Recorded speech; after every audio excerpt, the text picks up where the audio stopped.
thank you so much for scheduling and coming into this space to share your expertise, your wisdom. I'm really big on building a wellness team. I'm really big on people having agency over their healing and their wellness, physical, mental, spiritual. And I can't do it all for my clients. I can't be like, let me go get trained in, this body work or this modality.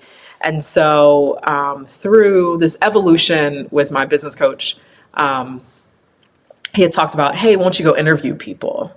And I was like, okay. So thank you for being here. Can you introduce yourself and tell the lovely audience who you are? And yeah. Thank you so much, Marsha. I'm excited to be here, and I have a very similar journey. The healing has been about me growing healing, and then as I've brought that into my clients' world, right? So I am a certified craniosacral therapist, a certified Esalen massage therapist, certified Vita love, sex, relationship coach, and working on an ecosomatic certification with Dr. Azra Bertrand.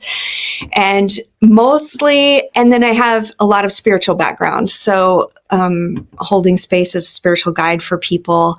And all of those things have impacted my journey significantly. And then that's how I ended up finding these certifications and offering them to my people.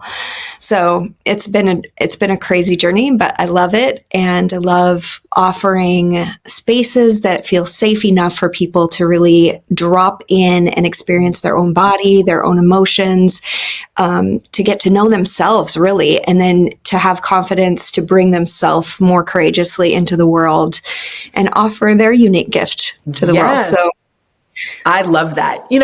I want you to talk a little bit about dropping into the body, because I think that a lot of people, I tell my clients, we are a society that's outside of our bodies. And I know that things are shifting, right?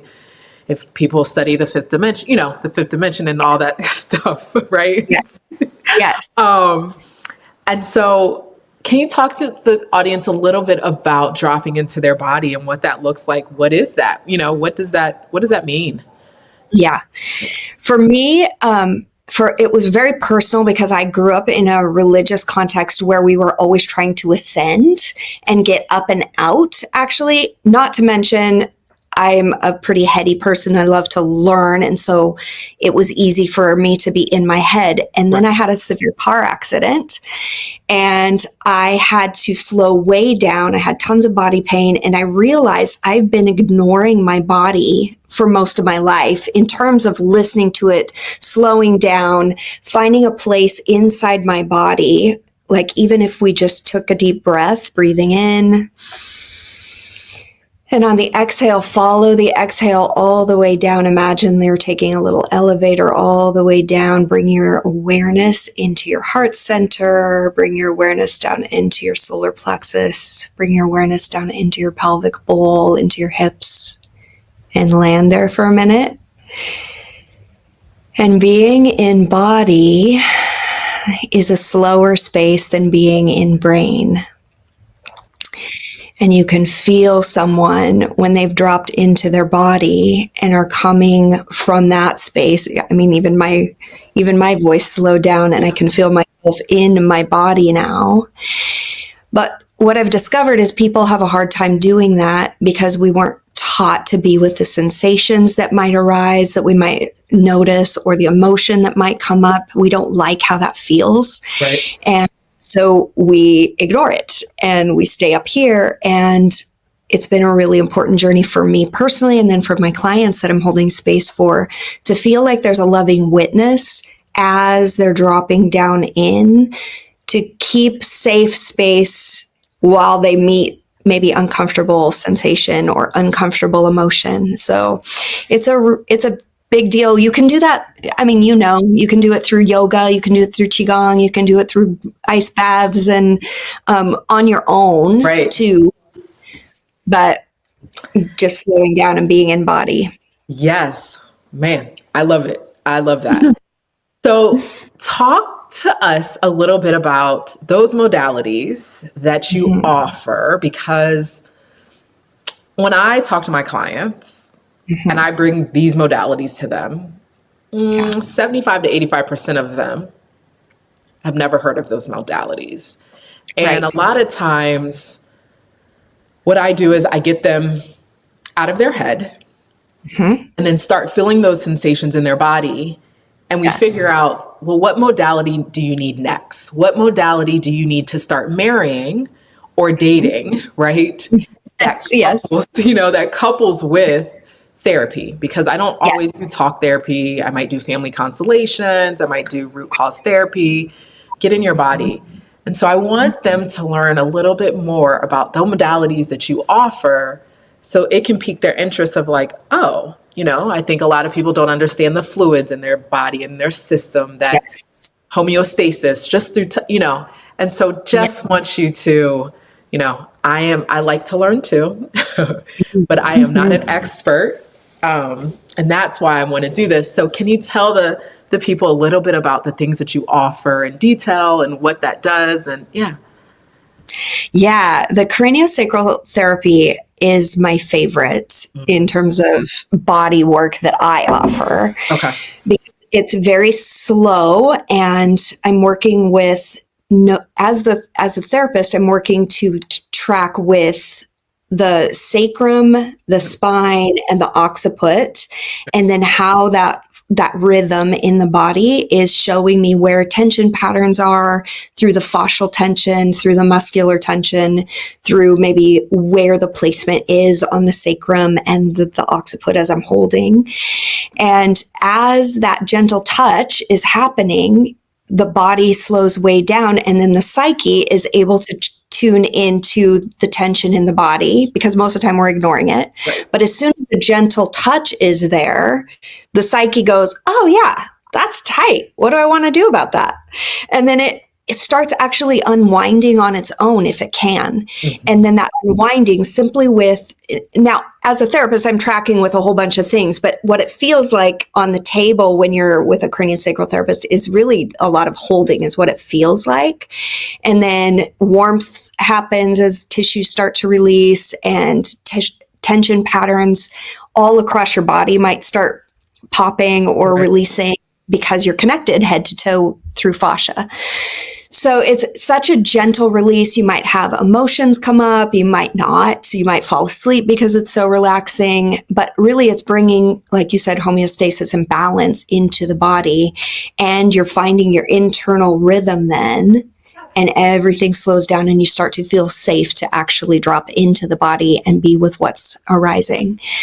And I work, I'm a trauma-informed craniosacral therapist, so I'm working with a lot of people with PTSD or CPTSD, and in conjunction with talk therapists. Okay. So I love that that's what you do and that you're incorporating, because it's such a gift to have somebody supported by a talk therapist and then come to my office and be held, and they're meeting some of those things that they're meeting in talk therapy inside of their body. Then it's just a really powerful combination. That's amazing. Thank you for doing that work. Like, being trauma informed is really important. I mean, we've all danced with trauma, and a lot of times we don't realize it's stored in our bodies. There are a lot of communities that they'll be like, hey, that's a part of life. And, it shows up in physical symptoms, and just, it gets passed down, and they're not aware of it. So I think that is pretty amazing that you're trauma informed. And like you said, PTSD is pretty complex, and to be able to get back into your body and have faith in it, right? Reestablish that relationship with your body is really important with those two particular diagnoses, and somebody, living with that. Because I think sometimes, in my experience working with individuals with that, it's just kind of like, is this life? Right. And it's so connected to our nervous system, and being in fight, flight, freeze all the time, or being able to relax. And that's part of dropping into the body too, right? Am I safe enough? Can I slow down actually and drop in and not be on high alert? And body work really just supports that. Like, somebody's holding space while you're working with body to say, oh yeah, I am safe enough right now to drop down and relax and in this moment with my body. So That's amazing. Okay. that's super fun. Super fun. So then what are the other modalities? The Esalen massage is also really fun. I use that if somebody's looking for a little bit more deeper sensation. Okay. It's a very flowy massage, and I'm honoring the body. So I'm not just putting my elbow in a knot and saying move, because the body has its own desire too, right? And if I listen to the body while I'm massaging and I'm waiting for the muscle to actually let me go deeper, then that release is going to hold longer out there. Okay. So it's a give and take. It's the surrender. Probably similar to how your Rolfer works, in terms of listening and going deep, but in surrender at the same time, right? Yeah. So much co-creating in the space together. Mm. And so that I love working with body in that way too. But then if I'm also doing coaching online, and that is where I'm working with breath work, I'm working with visualization with my clients, I'm working with helping clients tune into earth and sunlight, reconnecting body into natural rhythm of sunlight and earth and breath and water. And because we're so disjointed from the natural rhythms of real life. So that I do a lot of coaching around those kinds of things too. Okay. And then is there another modality that you do, or another service? I do the love, sex, relationship coaching, and that is super fun for me. I'm working with women, primarily women, in empowerment, embodiment, and surrendering into orgasmic life flow.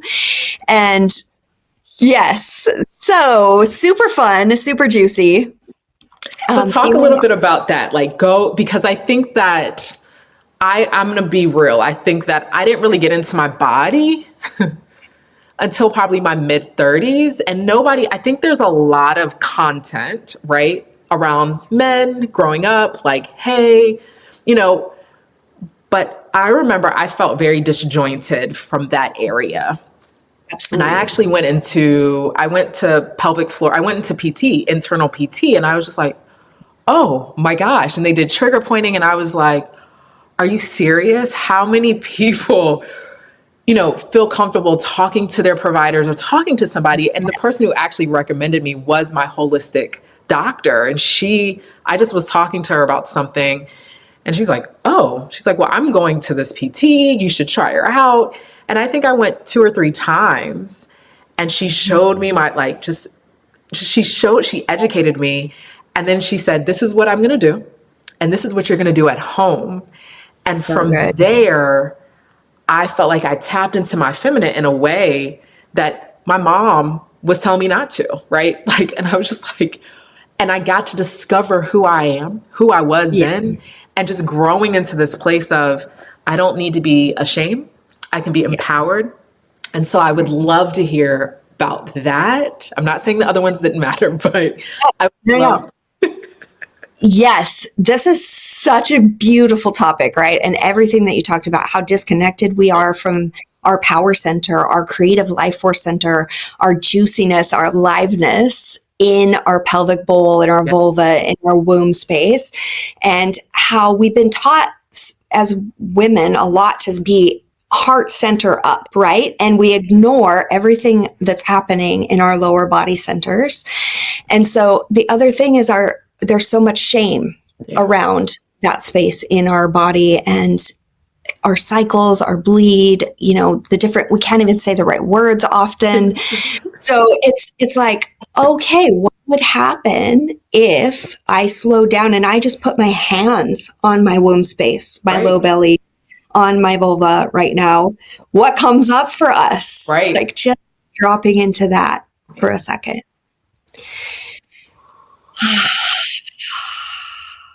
Yeah. It's like and then hug. Yeah. Yes. Yeah. That wisdom, there's so much wisdom in our pelvis, in our womb. in our cycles, in our blood, in our, and you said the trigger points internally, right? When she was working with you internally, there's acupuncture points or acupressure points on the hands, on the feet, on the ears, and inside of the vaginal canal. Wow. And so as you get to know your body, like how many of us have never taken a mirror and looked at our vulva? Like I didn't until I started doing my training, and I've had 4 kids. I'm like, how did I not know what my vulva looks like? How have I birthed 4 kids and still been disconnected to my pelvis and my womb and my vulva? And so it's this journey of reconnection into that power and into that and pleasure. So, that's a huge topic. Are women allowed to be pleasurable things that are connected to our sexuality, or are we going to get called something? Or, story upon story upon story about why we disconnect from our sexuality and our body there. So I work with women, coaching, giving you homework, giving you opportunity to really take time to get to know, to meet the stories that are held there that are keeping us from actually dropping down in. So our shame, our disempowerment, our abuse stories, or even if you don't have an abuse story, the DNA, right? Like your mother's or your mother's or your mother's or your mother's stories, right? So it's a huge, fun topic. And as I'm coaching, I really just take what's coming up for the women that we're working together, and how they're meeting their sensations, they're meeting their stories, they're meeting their liberation, basically their empowerment. That is amazing. Yeah, so fun. Yeah, that is amazing. And then what you're working on now? What are you working on now? Right now, I also have a women's circle that I am co-leading with a friend of mine, and we incorporate the Venus cycle. I don't know if you know the goddess Inanna, but Venus does ascent and descent, and it mirrors the goddess Inanna. And so we hold that space, connecting women into natural cycles of their body, of the cosmos, of the goddess energy, and then really empowerment, embodiment, and expression. So that's what I'm in the middle of right now. I'm on year 3 with that. I'm doing coaching packages. Okay. Just working to bring women together without conformity. Yes. To stay in our uniqueness. Right. So the woman wound, the witch wound, the whole thing, right? Right. So that is amazing. One of the things, because I used to be a play therapist, so I used to work with kids, and I used to teach 5th and 6th grade, and but I wish that we could teach our young girls about the cycle. Yes. At an earlier age, for them to understand the power that they have, but also for it to like hook up to the other systems, for them to be aware. Because once I started getting aware, I was like, oh, I'm ovulating. Oh, this is like, how do I stand in this? And then there's another part of the cycle. It's like, I want to be a cocoon, right? And to be able to communicate, for them to be in power. So it doesn't take 15 years to be like, oh, exactly. This is what's going on. Or, oh, this is how I can use this cycle for my power and my identity, who I am, and how do I move through the world, instead of, oh, I'm PMSing and I'm a bitch, or I'm moody, or, I think that would be something very big for the girls that are going into, like, oh man, I just started my menstrual cycle. I just started this. What does this look like? Yeah. Yes. Yeah. The womb wisdom, the pussy power, like a really feeling into that at an early age. It's important at any age to tap into it. But yeah, if we demystified it, if we met the shame, if we tapped into the power of it, there's so much wisdom, so much power, so much wisdom in our womb, in our pussy, in our sexuality. Right. Yeah. So if there were, well, let's think. What are some things that you would give a new client if they were interested in cranial work, right? And they're like, hey, I think this sounds like something I want to do. What would be like 2 or 3 things that would help them navigate that space to get on the table, to feel comfortable? You know, like what would be some things that you would offer them? 2 to 3 things, or 2 things? Yeah. So for the first thing, I say always trust your gut about the practitioner you're choosing, because people are people, and there's resonance and then there's repulsion, right? So trust your gut in terms of who you feel drawn to as a practitioner. Right. That's the first thing. Second thing is go in with a lot of curiosity and just, I'm here to explore me. I'm here to be curious about my body, to be curious about maybe what I'm holding in my body, to be curious about how can I listen or relax or discover what is happening a little bit deeper inside of me. So those would be a couple of thoughts as you're going in. Yeah. And then what about like in the coaching that you offer, right?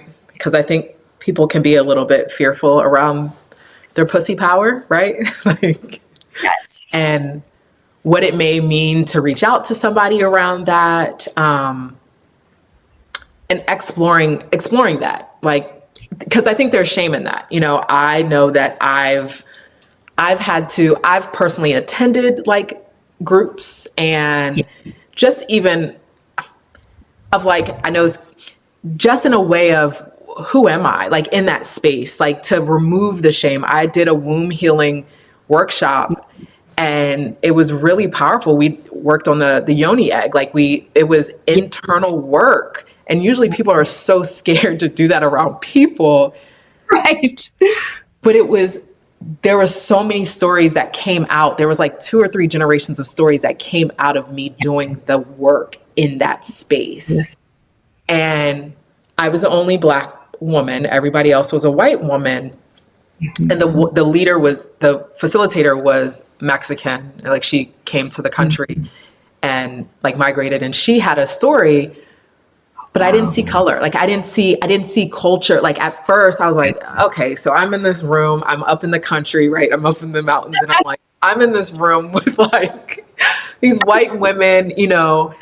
Yes. And it resonated because there was this one woman who was sitting across from me, and she was like, Marsha, I'm right there with you. And it felt so empowering, and I felt empowered. And so just navigating that space, like even that person who's really interested, but it's like, well, what do I do? How do I move? Because of the shame that is in that space.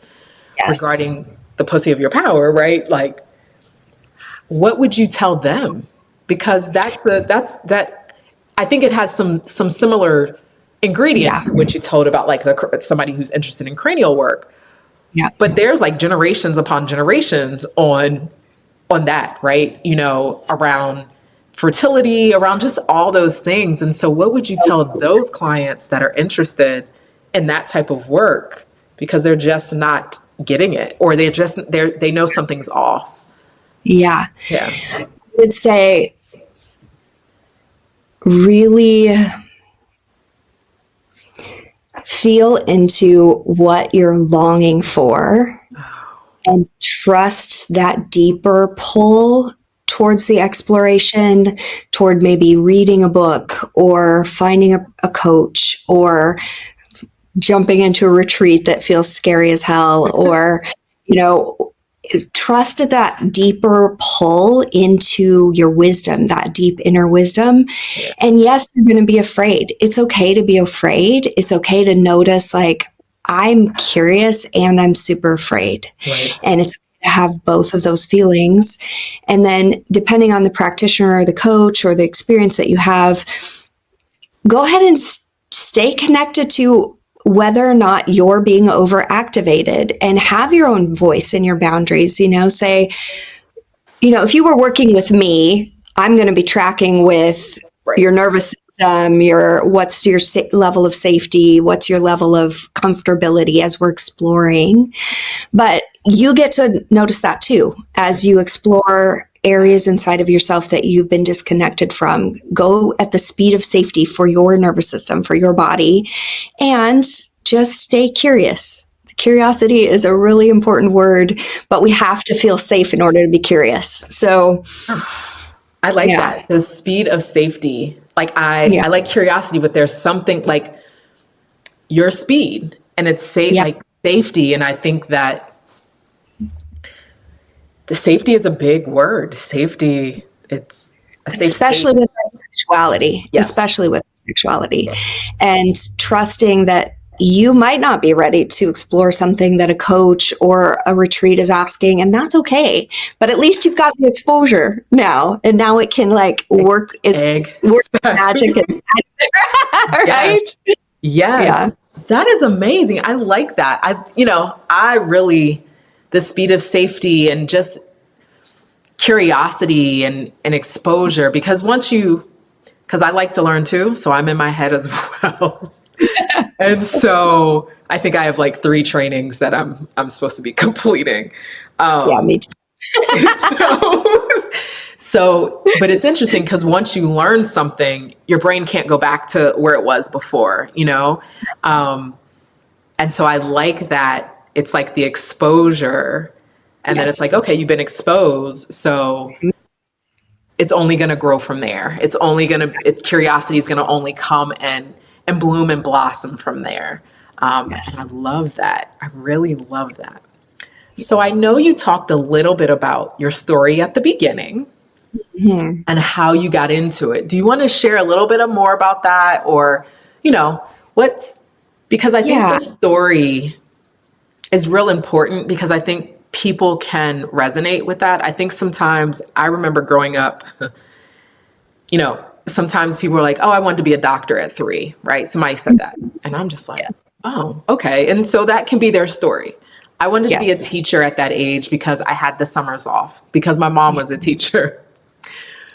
But I wanted to be a therapist because I knew what it felt like at 12, 15, 16, not to have a voice. And I wanted my kids that I was working with to have a voice. Even if it was one person that was me, I wanted them to know that I heard them and that I might not be able to change their environment, but I will try my damnedest to help their parents learn their language. And then for my kids to even learn their language and to be the translator. And so I would love for them to hear a little bit about your story, how you got into it and how you what that was for you. Yeah, thanks for asking that. I agree. Story is so powerful and inspiring. And for me, I grew up with a molestation story, so I didn't feel safe in my home, didn't have a place to really land. I was always on high alert. And my mom was an abused woman, and so she had tons of CPTSD patterns, and I was always trying to rescue her as the firstborn daughter. So it was a real natural thing for me to want to serve people, to help people, and it's my gifting. But then as I left home and started healing and started understanding, I can feel safe or I want to figure out how to feel safe in my body. It was actually a thing. I could never slow down. I was in this fawning pattern with everyone. I was trying to save everybody but myself. It's just the whole deal. And then got myself into a marriage that was toxic. I mean, I had a whole long story. And then the car accident that I had mentioned was kind of my turning point when I realized this is the universe giving me the opportunity to get into alignment, to really take care of me and to see me and to hold me and that's when I started building a team of body workers, therapists, and acupuncture and sound healers. I mean, I've done a million things too. And as I started this internal journey of feeling like, okay, I don't have to live these patterns, these broken feeling Right. whole life.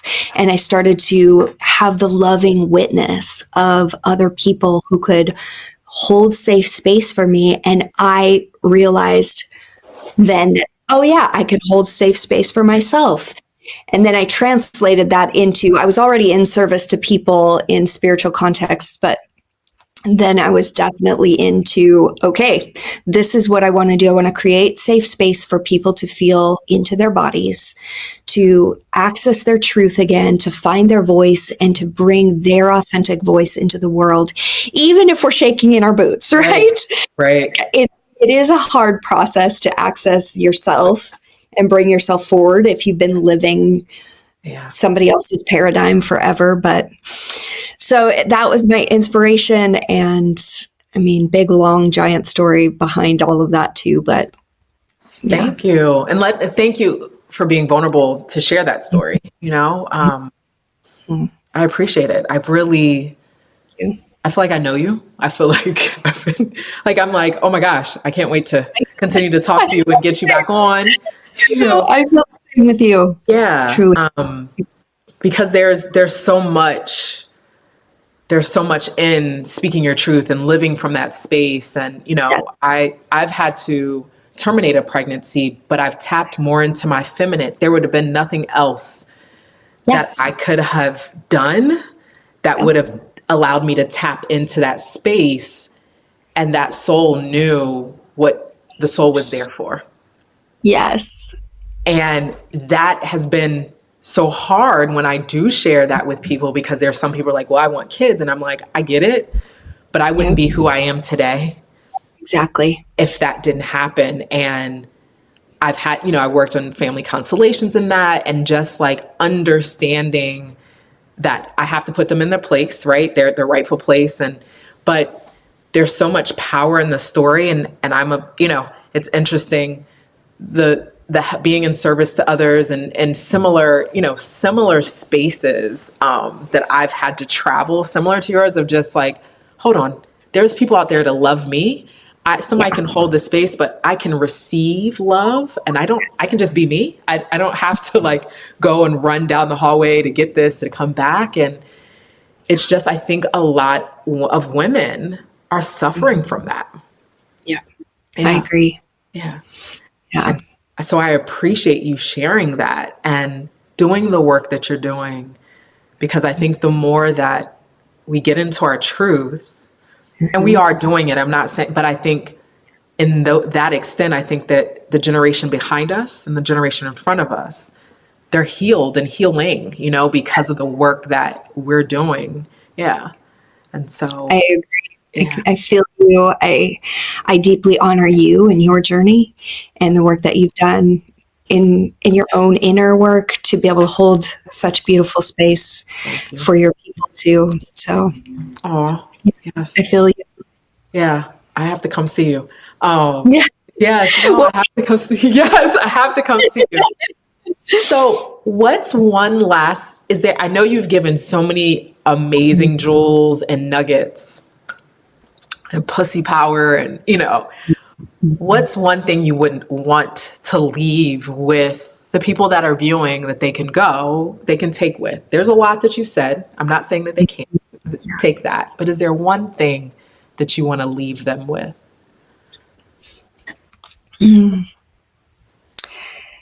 There is only one you in the world, and you matter, and your voice matters, and your experience matters, and you are worth all the effort it takes to know yourself, to find yourself, to heal, and to bring yourself into the world. So you get to be at the forefront of your life. Thank you. Thank you. So where can people find you, my dear? Okay. So I am on Facebook at MEK Coach, or MEK, I think. And I have a website called mek.com, and Find Balanced Living is my bodywork website. So MEK coaching is the coaching piece. And yeah, if there's anything, I'm on Instagram too. MEK coach Instagram. So and let the audience know who you are again. I know that you just did your website. Yes. Yeah, I'm Emie Locke, MEK Locke, and I'm a craniosacral and Esalen massage therapist and pussy power womb wisdom coach, getting you into your authentic power and bringing your juiciness forward in the world. Amazing. Thank you, my dear. I really appreciate it. I thank you. It's a joy. Yes. You're beautiful. Oh, Beautiful.